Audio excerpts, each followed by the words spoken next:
K C. Abdulla മൗലവി താങ്കളുടെ ബന്ധുവായിരുന്നു. ഒരുപാട് കാലം കെ.സി. അബ്ദുള്ള മൗലവിൻ്റെ കൂടെ താങ്കൾ ഉണ്ടായിരുന്നു. അദ്ദേഹത്തെ കുറിച്ച് എന്താ പറയാനുള്ളത്? ഞാൻ ബന്ധപ്പെട്ട് പരിചയപ്പെട്ടതിൽ ഏറ്റവും സാത്വികനായ നിഷ്കളങ്കന അത് ഞാൻ പറയില്ല, എനിക്കറിയില്ല.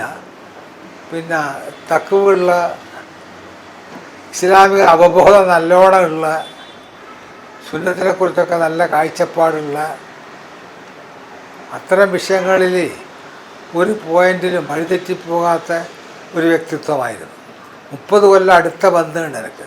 1965 ആണ് ഞാൻ ബന്ധപ്പെടുന്നത്. 95 മരിക്കുന്നവരെ ഞാൻ കൂടെ തന്നെ ഉണ്ടായിരുന്നു പറഞ്ഞാൽ ഞാൻ ഇടക്കിടക്ക് എറണാകുളത്ത് നിന്ന് അവിടെ തേക്കുംപാലിൽ ചേതാമംഗലൂരിൽ പോകും മൂപ്പര കൂടെ ഒരു ദിവസം വെറുതെ കഴിയാൻ വേണ്ടിയിട്ട്. അപ്പോൾ കുറേ കാര്യങ്ങളൊക്കെ പറഞ്ഞു തരും. അപ്പോൾ ആ പറഞ്ഞു തന്നതിലെല്ലാം അദ്ദേഹത്തിൻ്റെ ഹിലാസ്, അദ്ദേഹത്തിൻ്റെ നിസ്വാർത്ഥത, ദീനിനോടുള്ള പ്രതിബദ്ധത, ഗുണകാംക്ഷ, അതെല്ലാം എനിക്ക് നന്നായിട്ട് ബോധ്യപ്പെട്ടിട്ടുണ്ട്. അതിൽ കവിഞ്ഞ് അദ്ദേഹത്തിന് എന്തെങ്കിലും ന്യൂനത ഉള്ളതായിട്ടൊന്നും എനിക്കറിയില്ല.